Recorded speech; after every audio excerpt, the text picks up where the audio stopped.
Hi, everybody. Thanks for joining me today in the Locker Room. I'm Alan Locher.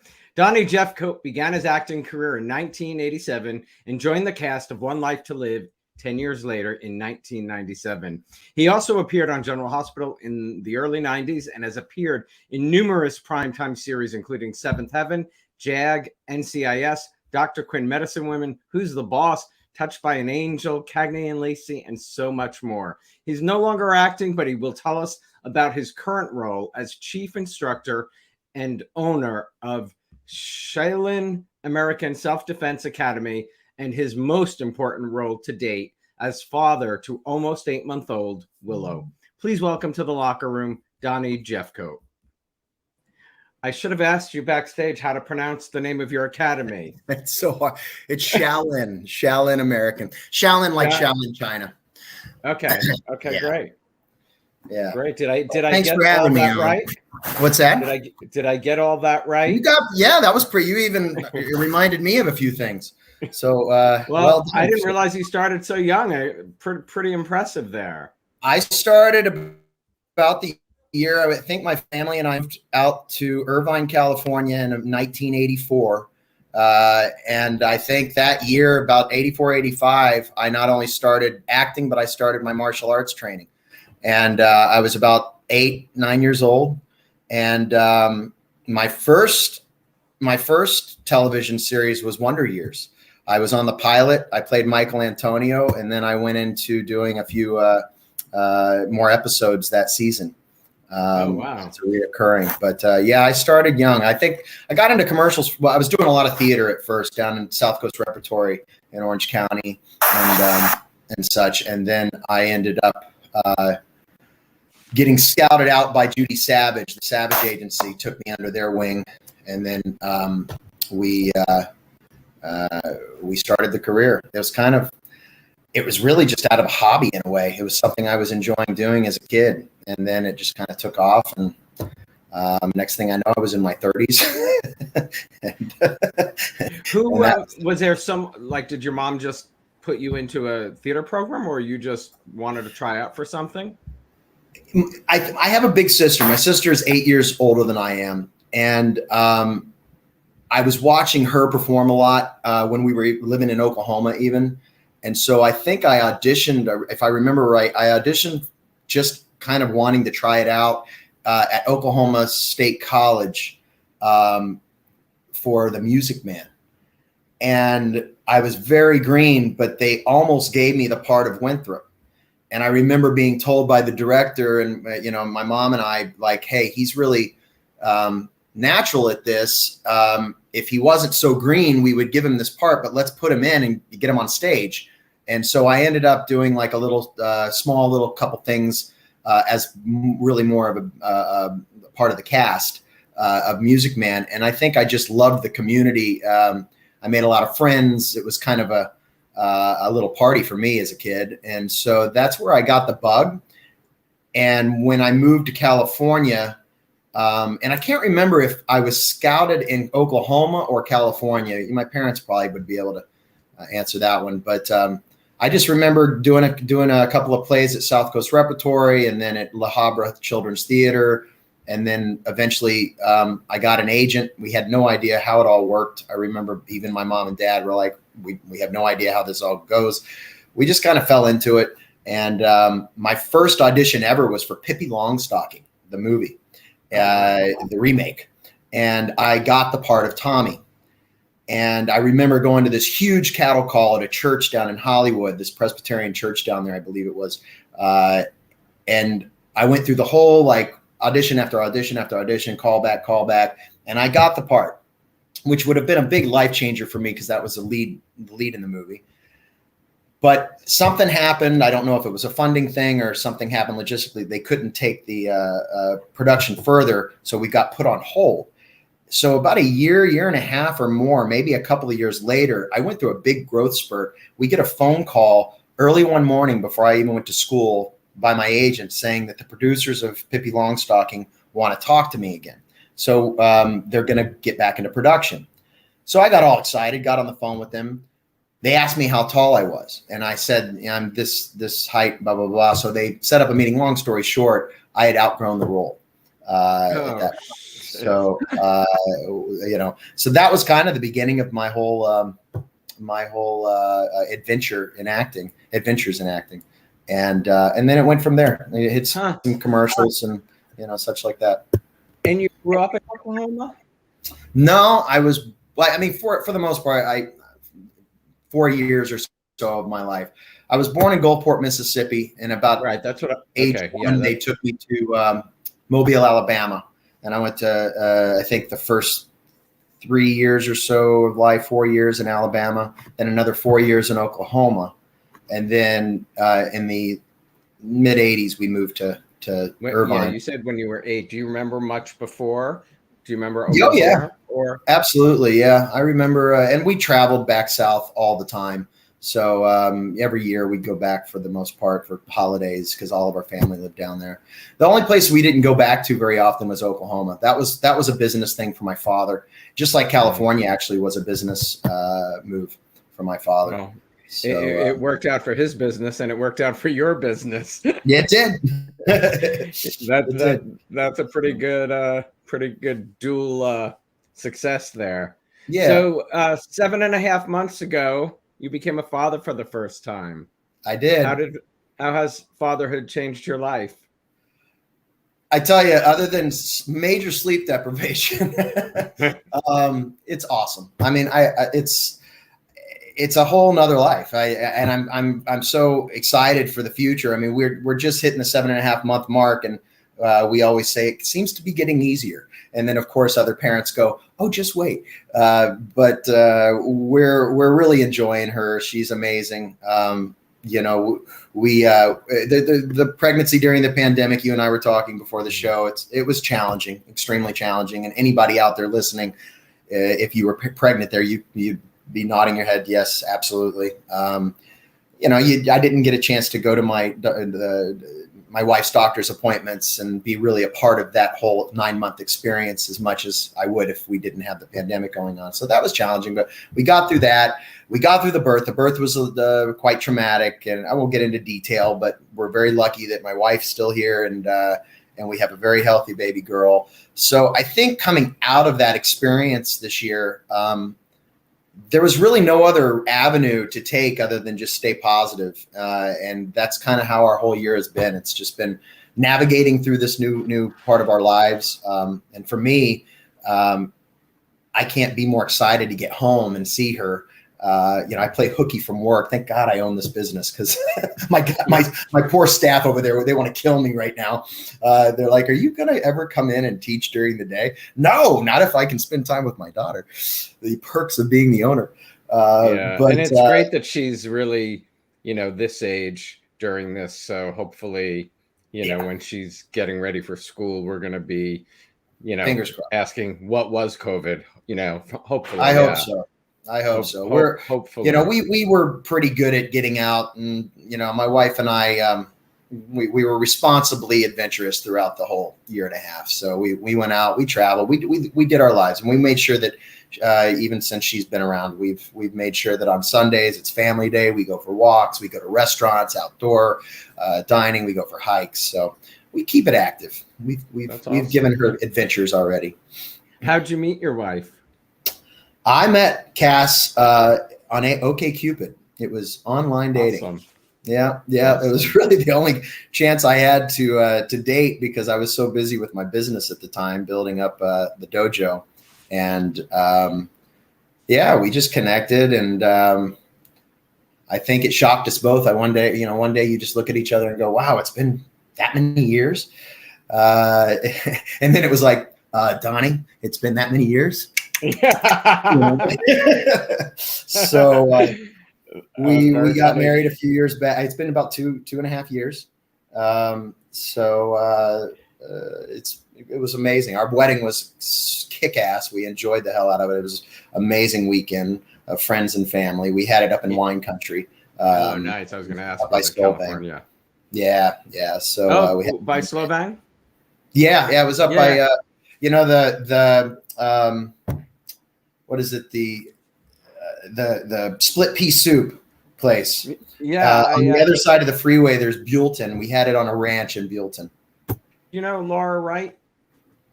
It sounds familiar. Yeah. She was on Guiding Light. She's on General Hospital now, but her ex-husband John owns a winery up there, and I had visited her up there a few years ago. It's beautiful. Right on. It's stunning up there. Do you know which winery it is? God, get back to me. I want to know because we go up there all the time.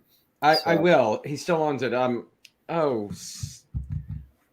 I'm gonna have to look it up. I think I have a wine glass with it on it too here. Somewhere. There you go.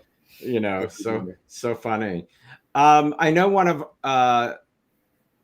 your fans had reached out. He was curious to ask about the host of Wild and Crazy Kids. How did that happen? What do you recall about that? You were 15, I think, when you became. I was a freshman in high school. At that point, I had just actually screen tested for the Mickey Mouse Club a year or so before that. And I almost actually got on. That would have been something, huh? Right? Oh, you muted. You muted yourself, I think.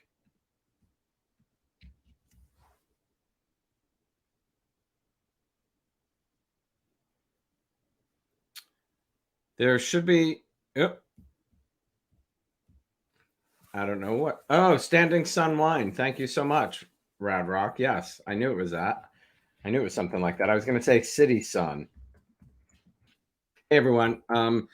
Donnie, you may need to reconnect. I don't know what. Let's see what happens. He'll be back. How's everyone's day going? Any questions? Hey, Dinah.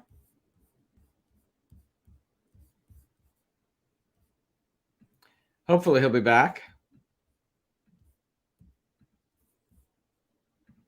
I don't know what happened. Hopefully. Let's see what happens. There he is. Let's try that again. Sorry, I don't have an outside mic. It's all built into the computer, so we might have hit a blip in the Wi-Fi or something. Yeah. So where were we?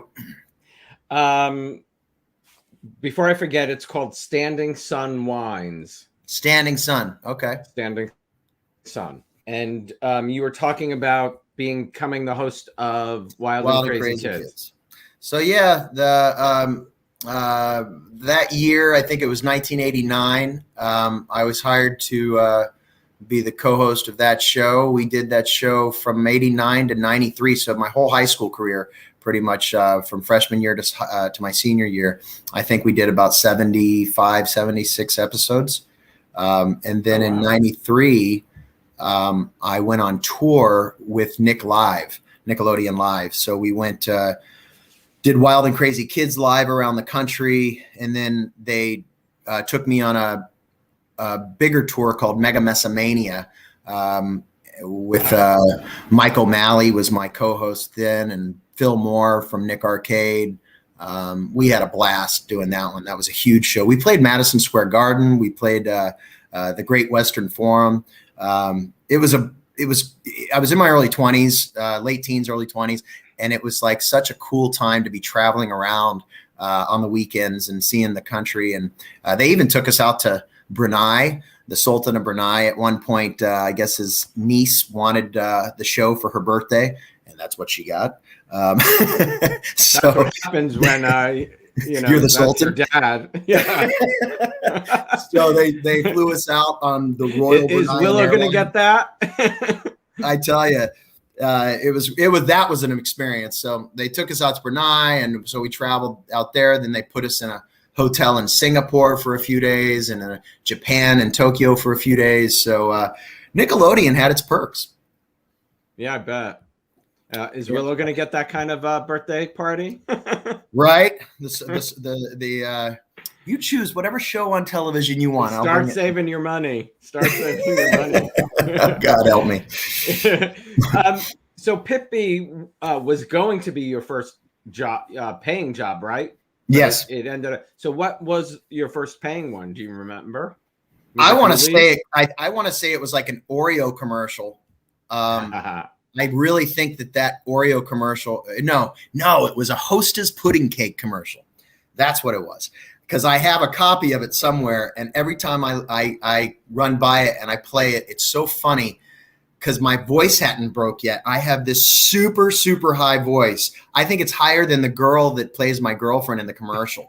So it's like this little flirty, you know, I'm up against a tree and she's up against the tree and we're sharing a little Hostess pudding cake moment. And I say something to her like, hi. My voice is so high. My voice is not that high, not that low anyway. But certainly back then it was so high. I think it was. I remember as a kid being embarrassed. But that was that was my first one. That was your first one. Did you also do an Oreo commercial? I did. I did an Oreo commercial, and now that I'm thinking about it, I don't know if it ever. It might have hit the air for a bit, but it was with. It was an interesting one because it was me and the guy who played Zach, and I can't remember his name, on Saved by the Bell. Oh, shame on me, but because we used to do print jobs together, like for Miller's Outpost. I don't know if you guys had those on the East Coast. Paul Gossier. Mark Paul. That's yeah. He and I did an Oreo commercial together a few years later, but yeah, I pretty much made my career. As a kid, up until Wild and Crazy Kids, doing guest stars, television, film, and commercials. I think my first film was Ghoulies 2. I played Eddie in that one. They took me to Italy to film that. And then that's pretty good. How old were you for that? 12 or 11. Wow.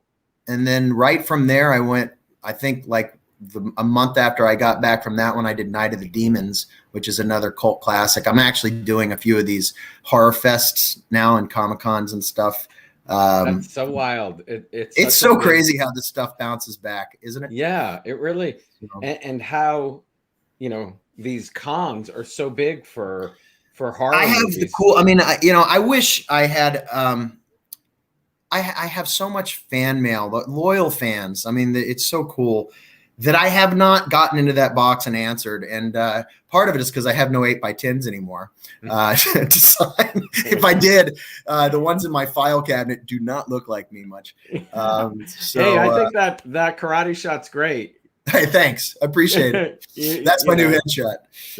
Why not? That's your new, that's your latest role, isn't it? It's your latest role. It's funny you say you use that term, but if I wasn't an actor for all those years, I wouldn't be as good of a teacher. And what skills, makes you say that? The skills that I gained from just the career in itself and the work, being even as a kid working with adults and just having to navigate through all that. Because my parents, they weren't like some of the other parents who had either understood the industry or were even from the state. We were Southern proper. They had no clue. California was enough of a challenge for us, I think, and at that time. And so I kind of navigated it by myself. Had a lot of support, thank God, from my mom and my dad, my sister. But I just gained a lot of insight on how to speak with somebody. The hosting thing, it gave me an amazing ability to connect with kids comfortably, so that when I started teaching martial arts, I was really able to use that talent that I had received from hosting that show for so long to really connect with my kid program. And then even now, being in front of my adults, it's like I'm able to improv easier. I look at who's in my class. I know their skill sets. I'm able to adapt to that, more organically without having to write a lesson plan out and that kind of stuff. So there's skills, just people skills and such, Isn't it interesting? I mean, like, you talk about, hosting that show, you were 15. To think that experience is helping you today, we all need to, take in those moments, because you never know when it's going to come back and help you later in life, really. It was my acting career was my college education. Yeah, it really was. I went to UCI for, I think, maybe 2 years at best, and I had a blast, but I had more fun, making friends and going to parties than I did going to the classroom. So finally, I think my counselor, I was on tour at the time, and my counselor was like, Donnie, what are you doing? You're out there working as an actor. You need to choose whether you're going to do college or where you're going to continue your career. And it was a big decision, actually, now that I mentioned that to you back then, because I remember even my manager at the time going, you have a hard decision to make right now, but you got to make it, because you can't do both. And I really couldn't. I couldn't keep up with college. And that's why a lot of young actors who started so young make that decision, either to stay in the game or to take that break, do college, and then get back in the game. And I look back, and sometimes I do say, I wish I would have went ahead and, focused on that part of my education and then come back in the game. But I had stuff going on at the time. So it was quite easy for me to talk myself into going, college is there. I can go back, which it all happens for a reason. Amen. It does. It really does. And like I said, I got a huge education from just traveling the country, traveling the world, actually, and then interacting with people, and navigating my own career through a lot of this. I made a lot of mistakes, but I also learned a lot of valuable lessons. I mean, seeing Italy at the age of 12 isn't a bad way to, start. No, now I just got to figure out how to see Italy at the age of 46. there you With go. a baby. Do you remember your appearance on General Hospital? I do. Yeah, I'm still friends with Kimmy. That was a great time in my life as well. That there were a few different peaks in my career, and that was one of them during those years, during my teen years and such. And I enjoyed it. It was a lot of fun. Who'd you play on there? I played the boyfriend of Kimberly's character, and I used to know the name right off. It just rolled off. I'm trying to think. Stone, and because I know who. The storyline was I was older than she was, like by a few years. Like she was in junior high, and I was like driving, so I was like a sophomore or something, and I just turned 16, and she was like an 8th grade or 9th grade. So there was that really weird moment where I show up at the house to take her to this dance, and I guess Robin, right? Robin, yes, that's it. I played Robin's little love interest for a brief moment.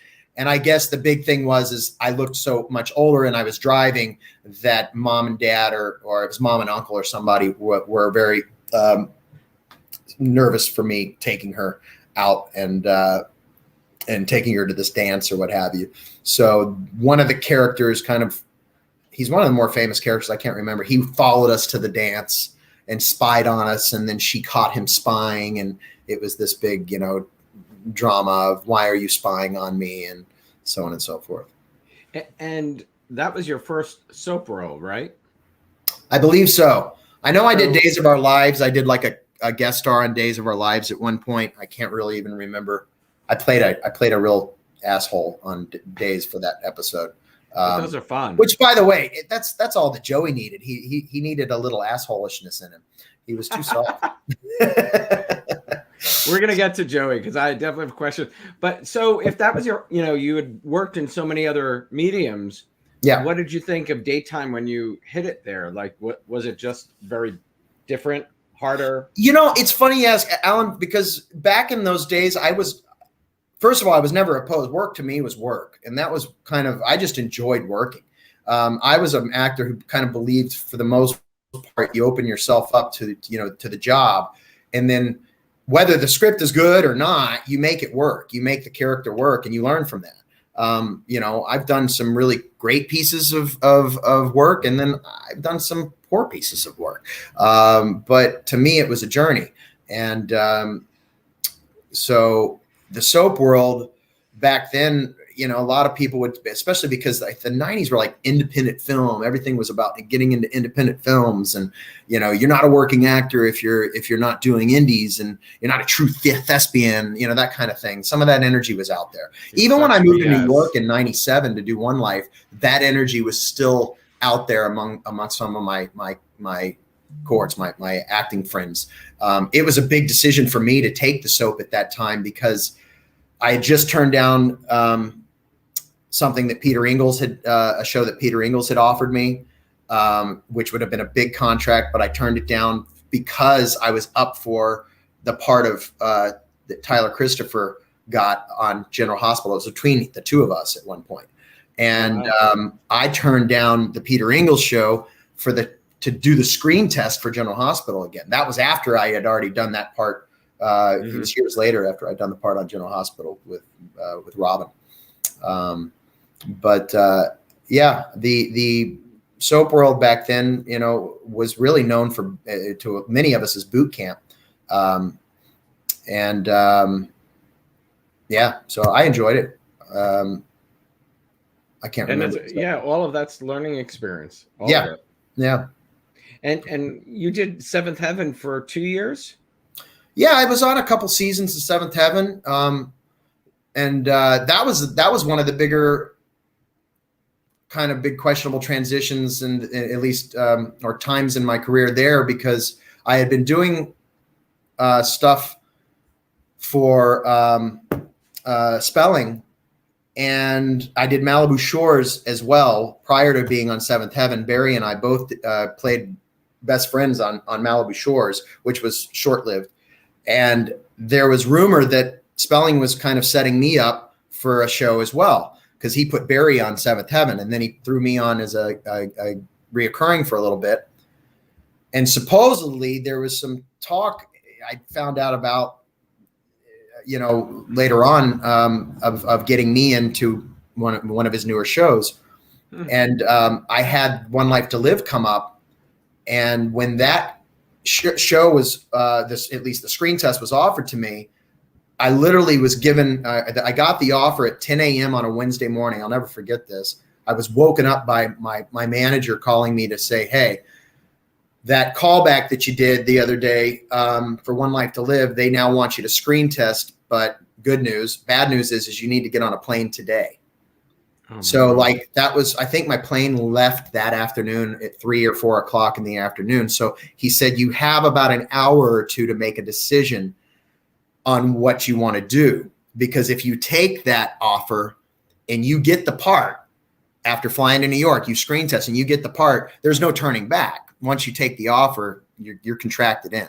So it was like kind of hit me quickly, because I had a lot going on back then. I was doing pretty well, kind of hit a nice, stride. Working actor stride. Yeah. So I was really kind of, I think, torn whether or not New York was the place for me. I think that's what got me there, though, is I loved musical theater, and I had never lived in New York. And I think that's kind of part of the conversation I had with my family and my representation was, what do you have to lose? You're 22 years old. Go out there. Nothing is forever. Enjoy yourself. And yeah, and do it. But it was a big question mark on whether or not at that point in my career I needed or should have gone on to a soap opera. Looking back, it wasn't the soap opera that I think was the problem. It was the fact that I was having to fill in the shoes of a beloved actor, Nathan Fillion, who slayed the character. He created that character, even though he wasn't the first to play it. He really gave it its legs. And I was very unaware of the show, or much less the character at that time. I didn't realize how big of shoes that I was having to fill in regards to how much the fans loved this man. I watched a little bit of his stuff before I started, but I didn't want to overdo it because I didn't want to have to play another actor. I wanted to just try to be organic and see what they gave me to play with in that role. But that's a whole nother conversation. But I think the main challenge was did I really want to take that leap and stop kind of end my career in California for those years? Did you realize? I'm sure you're team knew that you were replacing somebody? Did you know when you were screen testing that you were replacing Nathan? Well, what I heard, the way that all came about was I had actually months prior, if my memory serves me right, I had already auditioned for the role. I was put on tape, right? I had a goatee at the time. And I don't know, I look back to the 90s. I don't know why I was so into facial hair, but I was. I just really, really wouldn't let it go. I feel so sorry for like the executives and the producers of the show, because I was such a pain in the ass because I had a boyish face and I felt very self-conscious because I looked so young on camera that I wanted to look gritty. I just wanted to be a badass. I didn't want to be the soft guy on camera. So they used to always say, you got to shave that damn thing. Cause I'd always try to do the 90s goatee. Yeah. And now that I look back, I look back at some pictures, I'm going, dude, why didn't you listen to those wise older people and listen to their, Donnie, please. Jill used to come down and go, Donnie, you gotta shave. You gotta shave. I'm like, why? No, Bob didn't shave today. Well, it doesn't matter. Your character, you need to shave. But anyway, I think what happened was they said I wasn't right for the role. And then months went by, and I think they were really having a struggle getting this filled and they were getting backlogged with scripts. They needed to move forward in the storyline. And I think they went to California, Chicago, New York. They were kind of looking everywhere. And finally, Mark Teschner swooped in and came to my side, and he basically told them that the guy was Donnie Jeffcoat. And they're like, you need to see Donnie again. And they did. And I think that time I might have shaved. And so that's what got me into the screen test. And the screen test was just me and another gentleman. I can't remember exactly who it was, but it was just me and another real nice guy in that test. And I tested, I flew out, I went ahead and made my decision, flew out on Wednesday, got there Wednesday night. They put us up on a hotel. Thursday morning, woke up, went to the studio, met everybody, and went into screen test. And by then I think some friends of mine in New York gathered, and we hung out Thursday night after the screen test. Friday morning, me and the other gent who was up against me went to the Statue of Liberty, I remember. We went on the boat and together and took a little stroll around New York, and then came back to the hotel where the casting director was sitting there with 6 scripts in her lap in the lobby. She stood up, she hugged him, she looked at me, she handed me the scripts. She said, "You're staying, you're going back tonight. We're going to put on a red eye tonight. You need to now meet with wardrobe. These are your first 6 scripts, 6 shows that you're doing next week. You have the weekend to go home, gather your stuff, get back here. We fly back on Sunday night." That was how quick everything happened. Isn't it amazing? It happens. I can't imagine. I've heard it so many times. I've seen it happen, on the shows I worked on. But I mean, it was really traumatic, man. I mean, I look back and you talk about anxiety. I barely knew anybody from New York. Even the friends who took me out, they were friends of friends from LA who, somebody made a few phone calls and said, "This guy's out there by himself. He doesn't know anybody. Go and pick him up and take him to dinner." Eventually I made some of the greatest friends of my life out there, but I knew no one. And I had just moved into a house with one of my best buddies from high school right up here in Burbank. We just signed the lease 3 months prior, just hung the last picture. And it was like, swoop, you're gone. Get on a plane. And get on a plane. And they warned me. They said, this day or a day and a half back in LA is going to be your last time in Los Angeles for about a month. You're not going to have time to go back. So I literally picked everything up, put it in a big duffel bag. And I had 20, 30 pound Rhodesian Ridgeback, Cody at the time as well. I had to get him out there. I remember that being a nightmare because they lost him. How do you lose a 120, 130 pound dog on the way to New York? Oh my God. So, yeah, because I had to fly him out. They lost him. He ended up in like Massachusetts or something. That's traumatic. Everything was nuts, man. And then of course, did he arrive before you had to work on your first day? I can't remember, Alan. I can't remember. It was just Wow. chaos. I just remember my first morning walking down from the hotel down to this bodega and grabbing a little breakfast sandwich and being cold because it was like October at this time. And thinking to myself, God, I feel nauseous. I'm so nervous. And I think my first scene was with Erica. And wow. it was really hard, I think, because in my career, I had time to memorize. I had time to prepare. And that first week was just so much dialogue, so much backup because we were trying to play catch up with the character. And I didn't have a lot of time to even think. Whether that was a good thing or a bad thing. Right. It doesn't sound like you did. Pack up your house. The dogs, they lose your dog. I mean, there's a lot going on. Yeah. It was a lot. But, I survived it. I think I remember one day, 20 takes in, man. I could not get the lines. And I look back and go, God, I bet those cameramen just wanted to go, please, where's Nathan? Oh, don't say that. So much pressure. And then this was back when, we didn't have social media as much, but we had the blogs and stuff going on, the fan blogs. Yeah. And they always told me, stay off the internet, stay off the internet. And of course, you're curious. You get on and you're like, oh, these people freaking hate me. Yeah. They hate me. What it really takes is it takes a good actor, but it really takes the writers. The writers make it work. You're very correct there, Alan. Yeah. It really is, because it happens. I mean, it happens all the time in daytime for decades. And it really takes the writers to really make it work. I mean, the actors, of course, but the writers have to just do their part to make the audience, fall in love. Lynn, one of our fans, Lynn, said she thinks the work you did with Gina and Tim Gibbs made for one of the best triangles she's ever seen in daytime. Oh, wow. Thank you. That was when and it was sad because I had already I was already on my way out when all that came about. And that was all I was waiting for.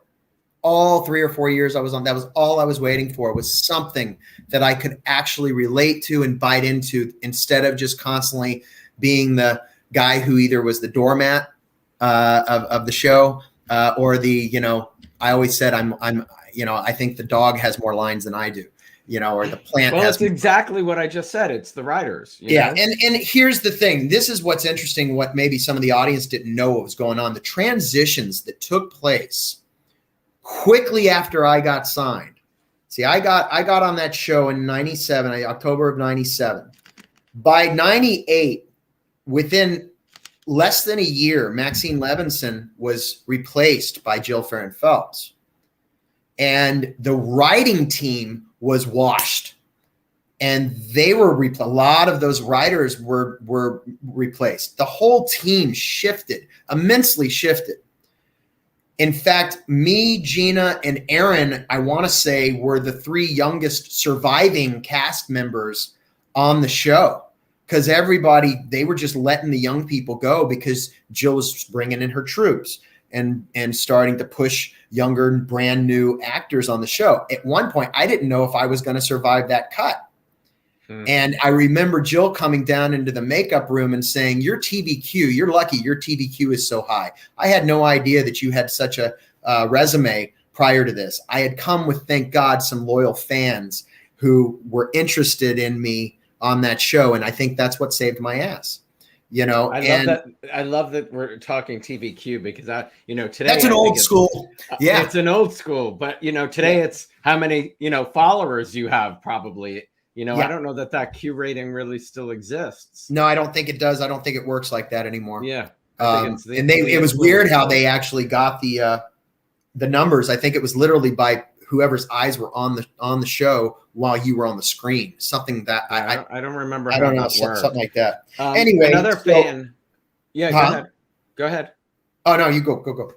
I was going to say another friend, Ken, was asking, which I think you're kind of answering, but do you feel they didn't give Joey a chance? Like he never had the stories you deserved? That's when I first got in, they were really, I think they were reaching for the highest fruit on the tree. I mean, they were reaching pretty high because they took me in a meeting and I made the mistake of telling them all my past hobbies and stuff. And somehow the tap dancing thing, because I tap danced throughout my life here and there. And I got involved with the little rhythm tap during college and stuff. And it was just one part of the conversation. What do you do? I play the piano a little bit. I tap, I surf, I skate, blah, blah. And they were just kind of going off of that. All of a sudden, Joey becomes this weird dancing dream guy. I think at one point there was like this dream sequence where it was the most devastatingly hard day ever as an actor when you don't believe in what you're actually doing. And it was like a Fred Astaire thing that they had going in this imaginative world on this episode. And I just remember being kind of like, this is just not the character. This is not going to draw fans. There's nothing sexy about it. There's nothing edgy about it. And then they had me, I think at one point, because, Nathan is a year or two older than I am. And he's also a good foot taller than I am, bigger dude. And so the Dorian Robin Strasser. Yes. And the Joey storyline there, when I walked down in that towel and, I'm like pretty skinny guy, young looking, much younger than I was actually. I mean, I was like 22 with an 18, 19-year-old face, and I remember just getting all kinds of feedback going, what in the heck? That does not look right. I mean, the whole love story between the two of them, it just didn't work. And they tried to push it and it was just not clicking. And that was just one of the many storylines that they tried to put him, like when they made him a photographer and an artist, and it just wasn't working. And I think they were also being forced to focus in their defense, because I was never negative on it. I mean, certainly didn't get personal with the writers. They were being drawn to other things as well. They had other stories to create. And I believe mine just kept on kind of being pushed into the back burner because they couldn't figure it out. It just never really clicked. So, yeah, that's. But you worked with, I mean, Erica Slezak, Robin Strasser, Gina Tognoni.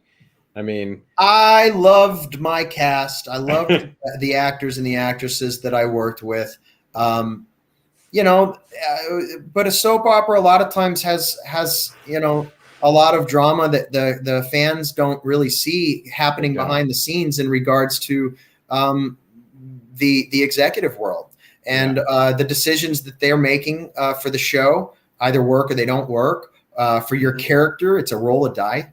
You just don't know what you're going to get. And for me, I think the one, and I hate to use the word even negative, but the one negative would be just they never got me. They never really truly got the character dialed in while I was there. And like the person said earlier, the best storyline I got when I was exiting, and it was the most meatiest, of the writing.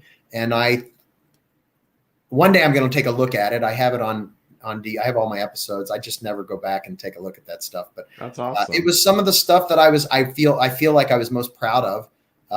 But I was also, I think, jaded at that point and quite frustrated that I had spent so many years on the show. And then finally my last year there, they gave me some chunks. And I was about to exit, so, yeah. But I tell you what, living in New York during that stage of my life and the 90s, I got a little chunk of the 90s there in New York. It's not the same anymore, people. Yeah.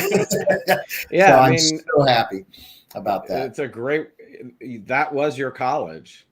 It was. And I tell you, living away at school. Yeah, I have people I call family from those years still, brothers and sisters I made out there. And it was some of the best times of my life, And again, I think, you know, the universe works in strange ways. Without those years, I wouldn't be who I am today.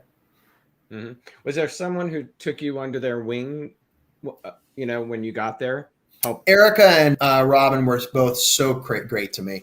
Everybody was, but they were so comforting. They knew what kind of pressure was on me. I could tell. I remember Robin inviting me up to her apartment to run the scenes and stuff. She was just that passionate of an actress, and Erica was so loving and made sure that I was always, you know, being made to feel as comfortable and welcome as possible.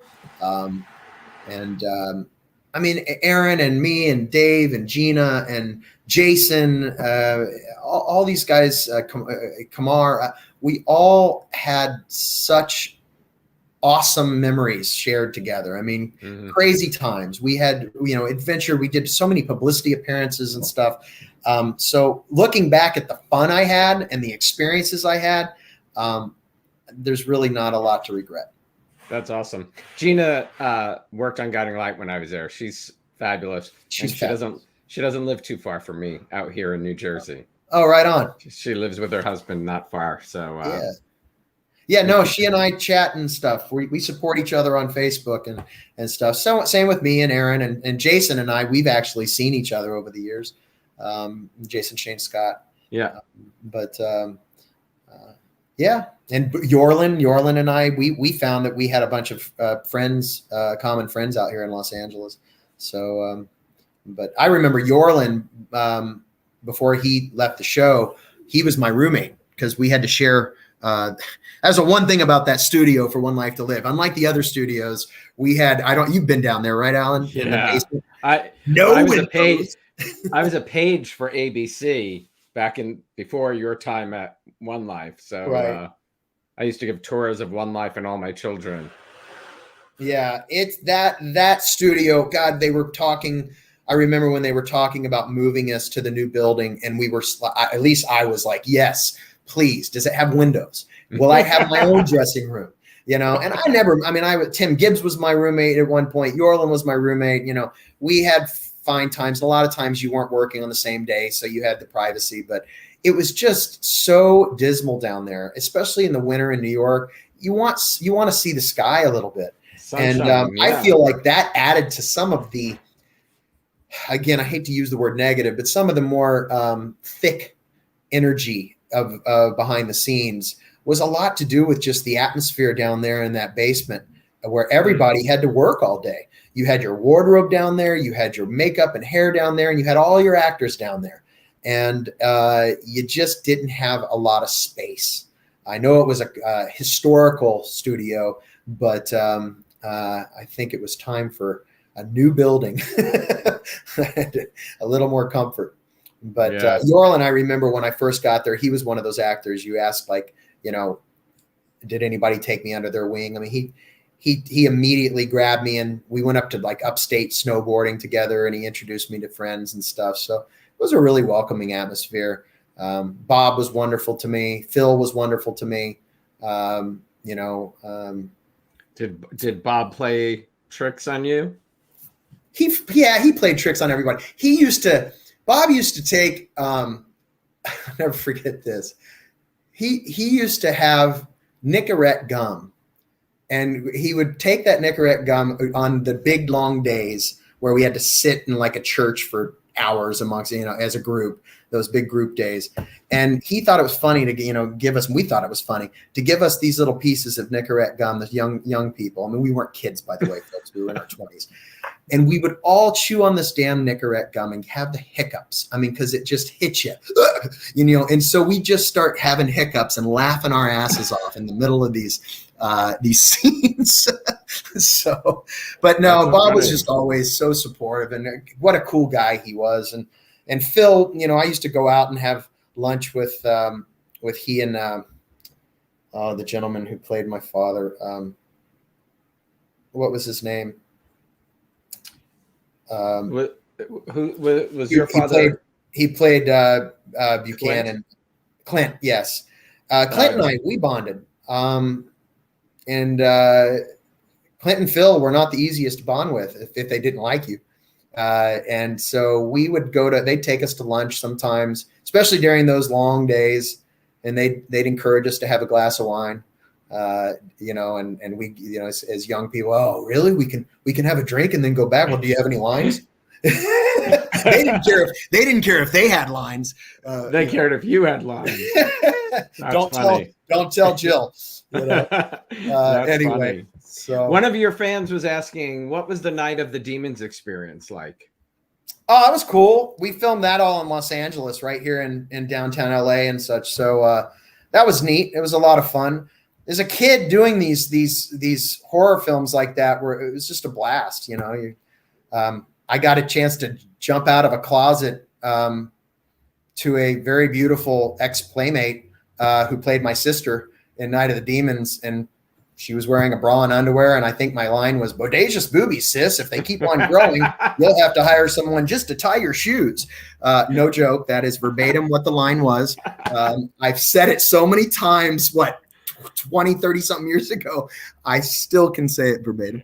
That's so funny. That was scripted. But yeah, man, I think I was 12 or something, and I was popping out of this closet, and this girl in like literally lingerie. And I was like, yes, this is a great. That's a good start to the business. That's a great start. That's a good start to the business. Yeah. Well, probably in these days they would have, probably masked me a little bit more. But no, I worked with some great people. In fact, we just did a reunion for that show online, little podcast. Fun. Kind of fun to see. I mean, I was a kid back then, so even with Ghoulies 2. I remember being jealous because most of the actors, and the characters on that were supposed to be teenagers. Most of them were in their early 20s. And so we were all staying in Rome, Italy for those few weeks. And they would go out at night. And of course, I'm, 11 years old. So I went to bed. And I was so jealous that they all had a chance to go out and see the town at night and bond. And now, of course, when they see me, I'm, a 46-year-old man. They're all in their 50s or so. And they're like, yeah, how did that feel being around us back then, as a kid? But both of those casts were a lot of fun.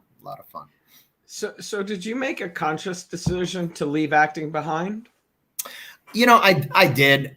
I still don't necessarily look at it, Alan, as leaving it behind, because when somebody asks me to do an independent piece or a short film or what have you, I'll jump on it if I have time. And I flirted with getting back in here and there. I think what stops me is the industry is, first of all, totally different than what it was. It's so reliant on social media, and I'm not a big social media guy. I keep up with it for my job, for my studio, and for my family to see what we're doing, my baby and stuff like that. But Instagrammer and that kind of lifestyle, I just don't have in me. It's not my generation. I have a lot of respect for those people who are part of our generation and have evolved into that, but I just have chosen to kind of not. Mm-hmm. I have other things that I want to do. So I think once my manager back in the day, when I was complaining back when I got off One Life to Live, got back to California about where are the auditions, why can't you get me into that room? And he says, you need to make your own material now. And this was when people were doing YouTube web series, that kind of stuff. You need to make your own, write yourself something, And I'm like, what? That's your job. What do you get me the auditions? I don't need to make my own career. But that was where the industry was going, it's producing your own material. And that's how you got, a fan following and so on and so forth. So when I started seeing that transition, and then reality television really made a big, kind of dent in the world of acting. And I started teaching on the side, and I started realizing how much fulfillment I was getting from that. It was such a rewarding feeling, as much as it was when I worked as an actor. Remember, the worst part of being an actor is the in-between. At least for me and most actors, I think I could speak for right, the downtime. The audition process, the anxiety that went with that. And remember, I've been doing it since I was 8, 9 years old, man. So I grew up with that constant need of worrying about my homework and my school friends and missing out on a dance or missing out on skateboarding after school with everybody else when I had to leave Irvine and drive in traffic 2 hours to go in on audition. And some people might go, oh, well, what was you? You know, you were a working actor, man. That's a dream for many. You're right. Absolutely. But there were some cons. There were some negatives about it, especially with me. I had a personality that just kind of sometimes wanted to just be normal. I didn't grow up in an acting family. The industry was very foreign to me and my family.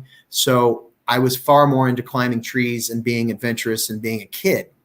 So I think those years just kind of caught up to me, especially in the realm of having to worry as an adult in my 30s of that next paycheck.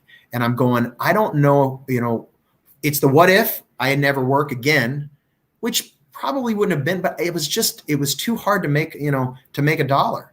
Back in the day, and now you have a family. It's a different thing too. Oh, now it's a completely different thing. Yeah. But even in the in-between, before I got married, you know, even while I was starting my company, you know, with the martial arts and self-defense, I was thinking, you know, I still had my foot. I still had representation up until just a few years ago, but I would not really be committed to, like, if there was an audition that didn't fit into my schedule, or if there was an audition and it was a character I really wasn't into, instead of what I used to do is make it work because I needed the job, I started turning those auditions down or being choosy or what have you. And that's just not the way a working actor can really be these days. You need to be open to that. So I started realizing that my passion kind of had fallen aside and really formed into something else.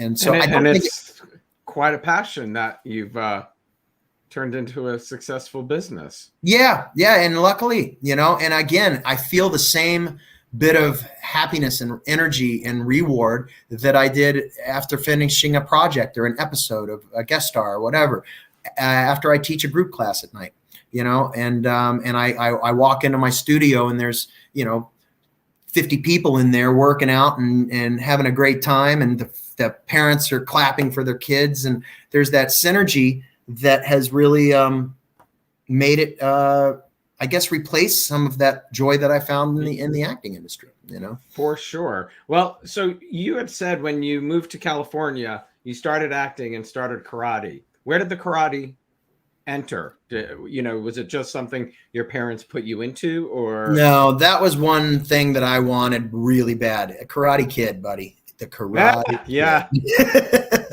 I was so into ninjas. I was into Sho Kosugi was a Japanese actor who did all the Revenge of the Ninja, Return of the Ninja, all that stuff. I couldn't get enough of these movies, like a lot of kids my age in our generation.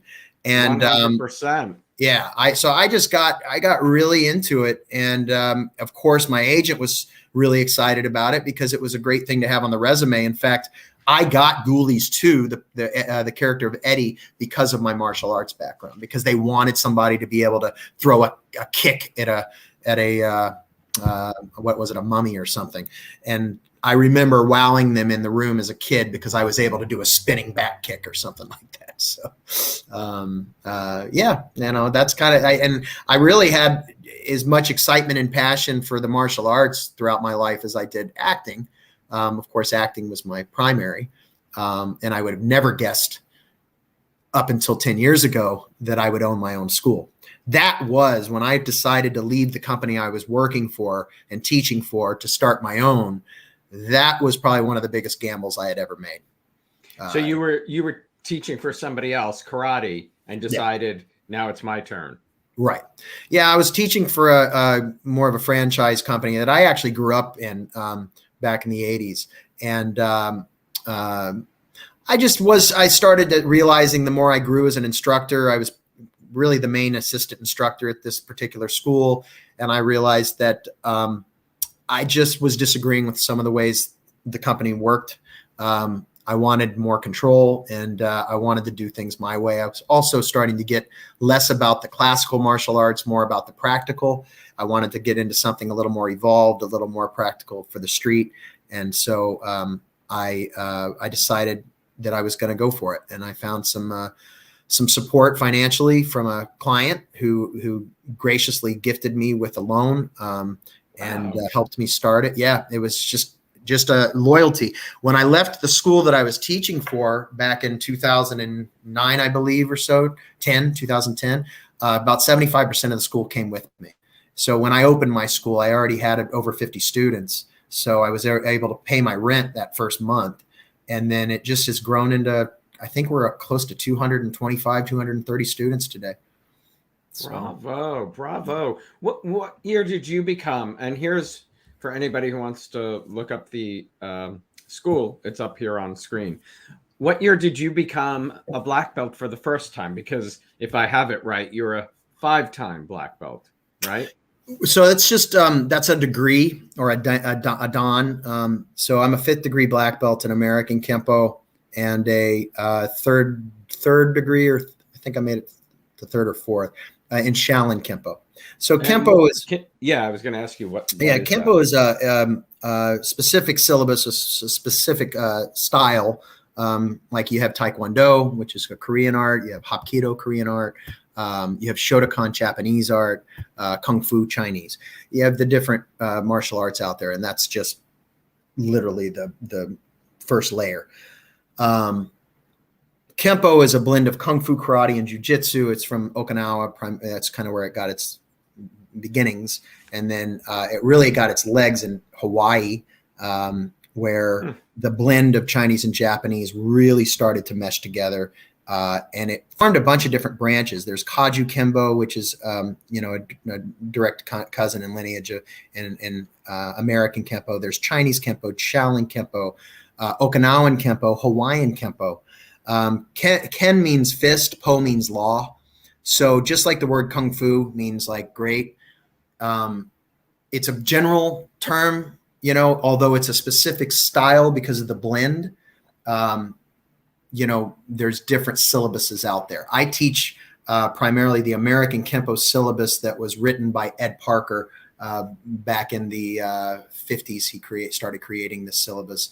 And now I was taught it under Grandmaster Larry Tatum, who's also very well known in the martial arts world, specifically American Kenpo world. And he took me under his wing and brought me up to where I'm at today, amongst other mentors out there. And you are Sensei Donnie? Sensei Donnie or Professor Donnie. Yep, that's me. That's amazing. And what's the age range of students?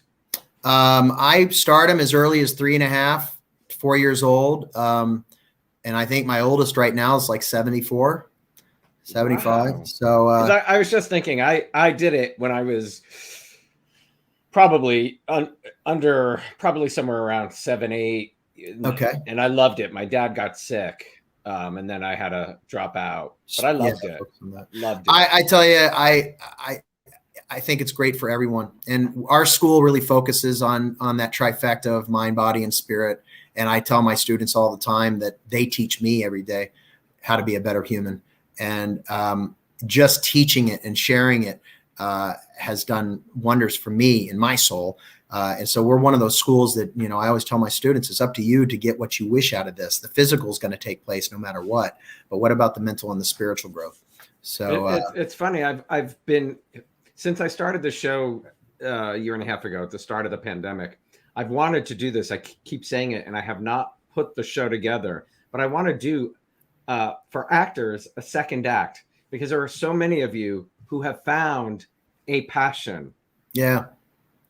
So many, that have just found these incredible passions that I think is really great. It's not like you're just doing a job. You're doing something that you're so passionate about. Yeah. And I feel that's something, as an artist, I'm so lucky to have fallen into. We have a successful school. It's definitely not a get rich quick scheme. You can make some money, but there's a lot easier ways of doing it out there. It's heart, it's passion, the reward of changing people's lives. And I'm not blowing smoke here. It is truly amazing. I mean, it really is quite amazing. I believe that. And, that's the one downfall sometimes as an actor. You don't have the choice of if you're going to do a life-changing role. You need to work, you do B-rated flicks. If you need the money, you do the guest stars, you do the co-stars. Reality is once in a lifetime, once in a blue moon, you got a role that you really felt like, okay, could positively influence the world. Those are gold nuggets roles out there. But with this, at least I know every week, every day, I can, enhance someone's life a little bit, and I'm still able to act. If I want to go back to it, it's out there. And I can always throw myself back in, and maybe one day I will. Trust me. I think about it often. I miss it. Trust me. I miss it so much. I bet you do. Well, speaking of, I bet there's a show you would really like to be on. Cobra Kai. Oh yeah, man. Cobra Kai, or Warrior on HBO Max, or any of the DC, is that good? DC world, Marvel Universe. I had the chance of recently. I have some because of where my studio is. A lot of our clientele are in the industry, and so I was referred many years ago to Angelina Jolie for her kids. So they started coming. And we, formed a real cool bond. And then I started going and teaching privately as well. And so she and I became friends. And she asked me to help her learn the weapons for this new up and coming Marvel movie, The Eternals. And so I was able to share my weaponry, with the bow staff and the swords and stuff. And I trained her for about 2 or 3 months that summer, right before she started filming. And again, like you talk about mixing it up for me to be able to share with another actress. Well, it bridges your worlds. There you go. So, and right now I'm working with another stuntman / actor, Aaron Cohen, who's a special ops vet. He and I are working his way up, into the Kenpo, traditional Kenpo world. He came with a first degree black belt under a couple of other masters in a slightly different syllabus. And now we're starting to fill in the blanks. He's trying to learn that. He was the guy who's responsible for teaching Keanu Reeves a lot of the gunjitsu in John Wick 2. So anyway, it's just kind of taken me to some other little lands of adventure here with actors and stuntmen and so on and so forth. That's kind of filled in the blanks for me, man. It's just keeps my life interesting. So I love that. Yeah.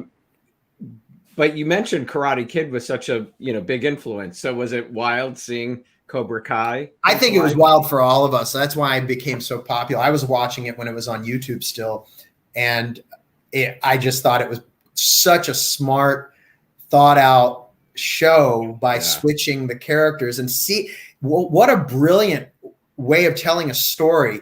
Because I can tell you that the bullies of yesterday, back when I was a kid, are some of the probably greatest men I know now. I mean, they're good people, and vice versa. There were some really nice people back in high school that who were probably the bullies now. Yeah. So that's funny. I think it was just so smart to delve into that storyline and tell that version of the story. And it was also cool because they kept it light. And I mean, it's dark. Because, I mean, that last episode of the first season, when all that, injury happens, you're like, dude, that was dark. That was a really dark moment. But it's also funny. I mean, they have some great 80s stuff, nostalgia in there. Correct. Exactly. And like you said, we grew up on it. I mean, the character of Danny, I mean, that guy is just his love for Coors Light or Banquet. It's Coors Banquet. It's brilliant. It really is. Donnie, this has been great. Before I let you go, Jason just told us that today is Erica Slezak's birthday. Oh, wow. Awesome, Jason. Yeah, we have to wish her a big happy birthday. I haven't spoken to her in a while. So that we do. Donnie, thank you so much for doing this. Continued success with that studio. Thank you, brother. I appreciate it, Alan. It was a pleasure talking to you, and thank you for the questions Willow. Out there. What's that? Enjoy Willow. Oh, I will. She's getting picked up early today from daycare because Daddy wants some time with her. So that's awesome. All right. Enjoy it. Thank you so much, you guys. Be good. Thank you. Take care. You're welcome. Bye-bye. Thanks, everybody, for watching today. There's another birthday that I wanted to acknowledge. My dear friend Jill Laurie Hurst, who many of you know. It's Jill's birthday, so happy birthday, Jilly. And I will see everybody tomorrow. Have a great day, everybody. Bye.